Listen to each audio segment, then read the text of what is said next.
Egg మన nature property అయిన ఎక్కువ భాగం నీరు, తక్కువ భాగం ఘన పదార్థము కలిగిన ఒక complete protein source.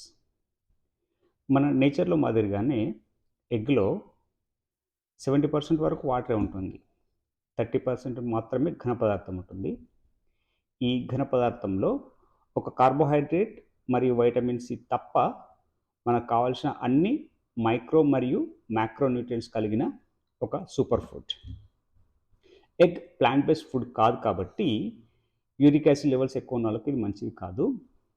Weight loss కావాలన్నా, ఇన్సులిన్ రెసిస్టెన్స్తో వచ్చే ప్రాబ్లమ్స్ తగ్గాలంటే కూడా ఇలా ఎగ్కి డబుల్ క్వాంటిటీలో వెజిటబుల్స్ని యూస్ చేసుకుంటే చాలా మంచి రిజల్ట్స్ ఉంటాయి.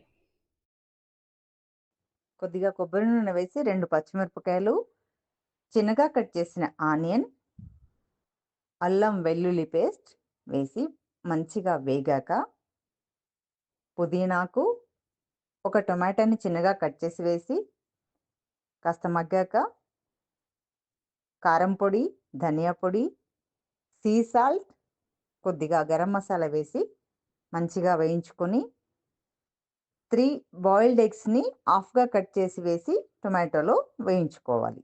వేగాక కొత్తిమీర ఆకు వేసి మంచిగా కలుపుకొని చివరగా కొద్దిగా డ్రై సీడ్ పౌడర్ యాడ్ చేయండి.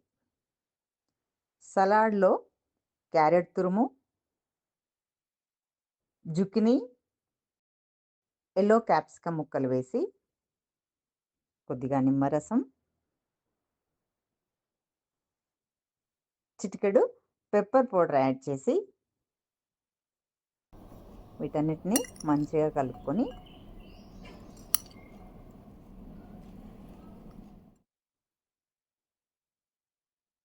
సలాడ్ విత్ బాయిల్డ్ ఎగ్స్ లెట్యూస్తో గార్నిష్ చేయండి. ఈ హెల్దీ సలాడ్ టేస్ట్ని కామెంట్ చేయండి. వెయిట్ లాస్ డైట్లో చాలామంది చేసే చిన్న మిస్టేక్ ఎక్కువ ప్రోటీన్, తక్కువ వెజిటబుల్స్. అలా కాకుండా ఈ రెసిపీలో మాదిరిగా ఈ రెసిపీలో యూస్ చేసిన ప్రోటీన్ సోర్సెస్ ఎగ్స్ మరియు సీడ్స్ పౌడర్. యూస్ చేసిన ఎగ్స్ మరియు సీడ్స్ పౌడర్కి డబుల్ క్వాంటిటీలో వెజిటబుల్స్ యూస్ చేస్తే చాలా మంచి రిజల్ట్స్ ఉంటాయి.